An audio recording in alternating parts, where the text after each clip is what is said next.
Alright guys, so here's my synthesis for our interviews. And before I start, I want to say this has been a very interesting journey for me, especially because I had the ability to see some of your synthesis before mine. And as I was synthesizing, I got to compare some of your findings in comparison to mine, which was very interesting. So anyways, I had 8 participants. One was an administrator, middle school, and 7 of them were teachers. I did decide to do one special ed teacher. She is self-contained, so she teaches all subjects to her students all day long. 2 of them were high school and 4 are middle school. They're all from Lafayette Parish, and 2 of the teachers were in their first 3 years of teaching. And others had over 10 years experience. The one with the most experience was 20 years. So pretty much most of them were 10 to 20 years of experience as a classroom teacher, including the administrator. She had time in the classroom. The certifications kind of varied. SPED was one of them. Another one, this is for you, Blake, Health and PE. Another one for Math, Science, and Administration. Elementary education and general science 6 through 12, and a lot of them had more than one certification. So the SPED teacher also may have had elementary education, and a lot of them had elementary education and general science. And one teacher, I'm not going to say who they are, where they're from, or what school, whether it's middle or high school, was not certified in science at all. Okay, so first question was, what is science? And so all of the participants pretty much said that science was the study of the world. Some of them are very specific, saying not just the study of the world, but of the natural world or the study of the universe. Some of the also said that it was the study of the interactions of the world or the process of the world, but they didn't mention that it was the studying of the world. 3 of them said, though, that science was learned through experiments and observations, or discovering the way that the world works and making observations of how the world works. What are some characteristics of science? Now, I had a lot of different answers. Some of them were very related, and some were they just weren't even related. I couldn't make them match. So basically, I'm going to list them all. So they said questioning, making predictions, observations, analyzing data, summarizing. It's objective, logical, able to be verified with repeated tests. It must be ethical in practice, must use procedures that produce precise and accurate results based on data, verifiable. It's neutral, exploring, reliable, precision, accuracy, abstractness, predictability, inquiry-based learning, conducting research to gain background knowledge, formulating a hypothesis, making observations, inquisitive, and predictable. And I think sometimes science is not predictable. As we become more advanced, we learn stuff. So a piece of me agrees with that, and a piece of me doesn't necessarily agree with that. But anyways, so what is not science? Now, this was actually very interesting because a lot of people told me that science by no means is textbook learning. That was really not, and they stressed NOT not. They also, a majority, over probably 75%, said science is not religion. And again, they stressed that not. It's also not assuming the outcome of an experiment, altering data to fit a narrative. And I even put that was a great point. It's very interesting to hear someone say that. It's not describing emotion to a topic as basis for its understanding. Science is not a process that can involve all kinds of problems and solutions. I was kind of confused with that. But anyways, it's not drawing conclusions without providing concrete evidence. It's not making observations and recording data So it's not making. So meaning that you have to have some kind of observation and recording data. Science was not forming a hypothesis or question to conduct a science investigation. And it was also not using science tools to conduct science investigations. Those last three were, I got tongue twisted on that one. Okay, so the one thing that I also agree is that science is not textbook learning, nor is it religion. Those two really stuck out, and a lot of the teachers made a point of stressing that to me, which I was happy to hear. So anyway, so how is science different from other disciplines? Most people said that it's more inquiry-based learning, and almost 100% said it has to involve a lot of discovery, whereas other disciplines don't necessarily discover as much. So, and a piece of me agrees with that, a piece of me does not, because there are things like in social studies and history that we discover as we become more advanced with technology and through science. We can uncover and discover certain things about our history that aren't necessarily true, and we can use our science to validate those things. So a piece of me agrees with that, and a piece of me does not. They also said that it's different because it has constant changes where other disciplines do not. Again, a piece of me agrees with them, and a piece of me does not. It says they also require a lot of logic, and guys, in math, that also requires a lot of logic, just saying. And it blends logic with imagination. I thought that was rather interesting. It lacks emotion.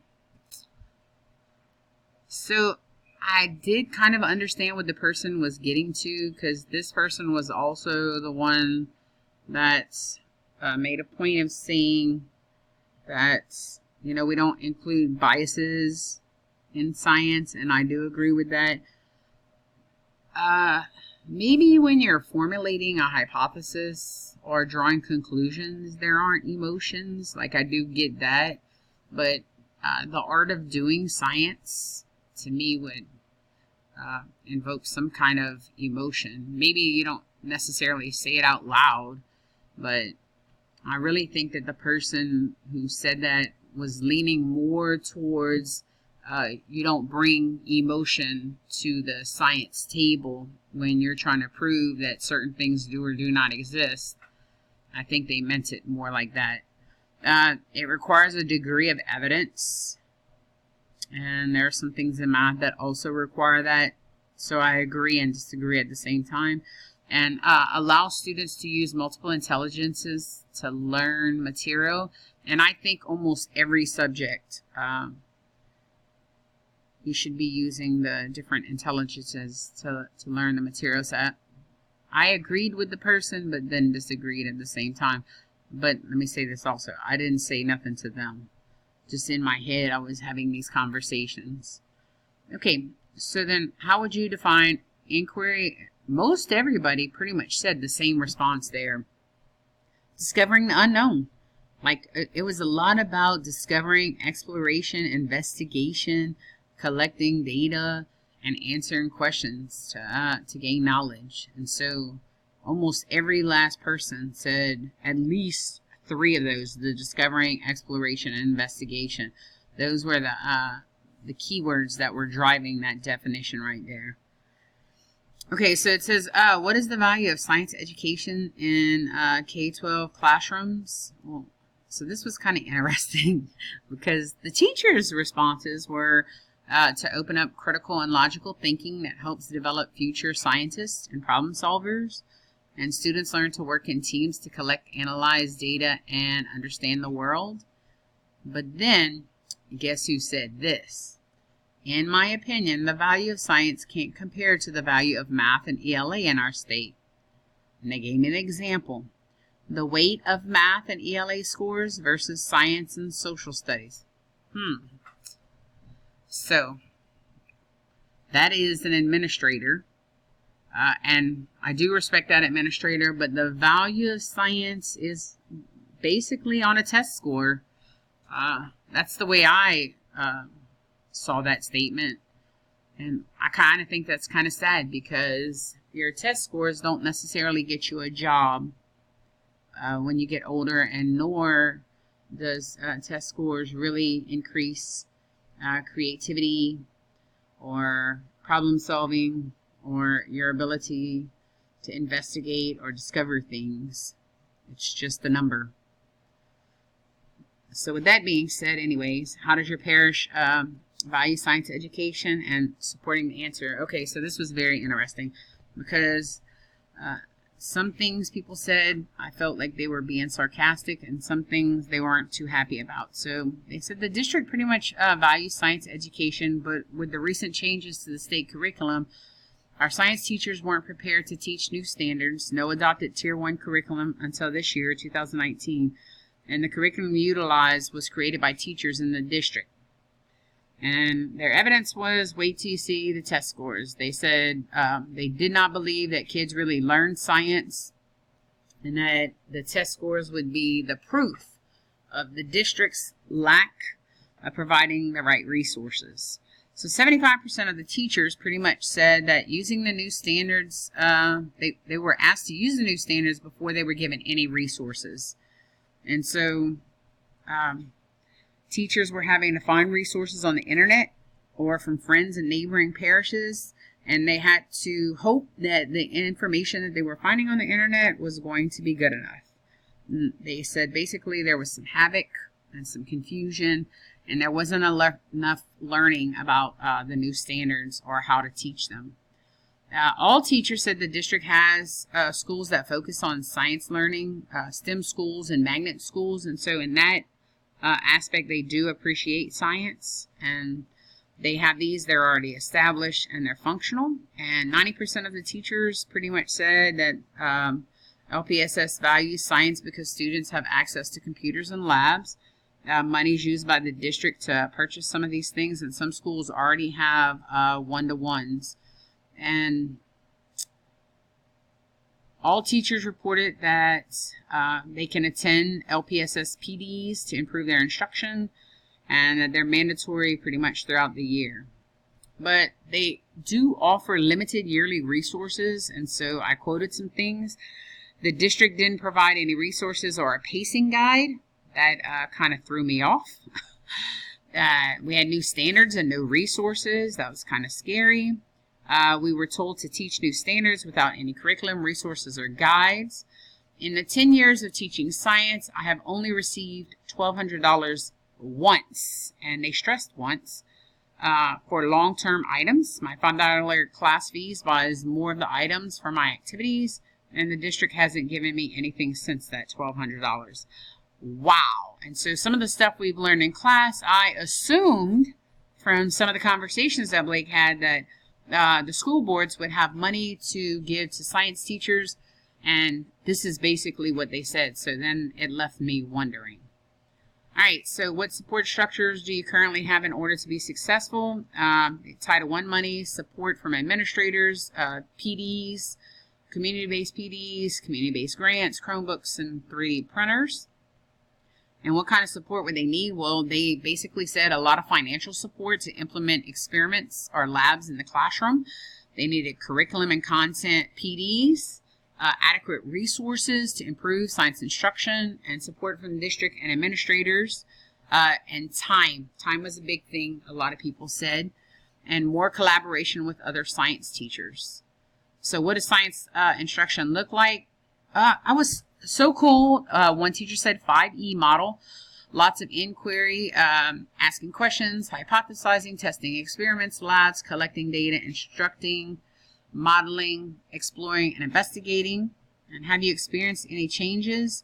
A lot of people said that they moved from direct instruction to more inquiry, where there's exploration, investigation, probing, questioning. Another person said that 16 years ago the curriculum was integrated and was taught by units, a lot of paper-based stuff, and now it's moving to more hands-on approach. Another teacher said 10 years ago they focused a lot on vocabulary. Technology was made easier to explore and to document. Children are supposed to be more engaged, more hands-on, and the way children learn science is different from when we were in school. That was a big one. All of them said that. Are you required to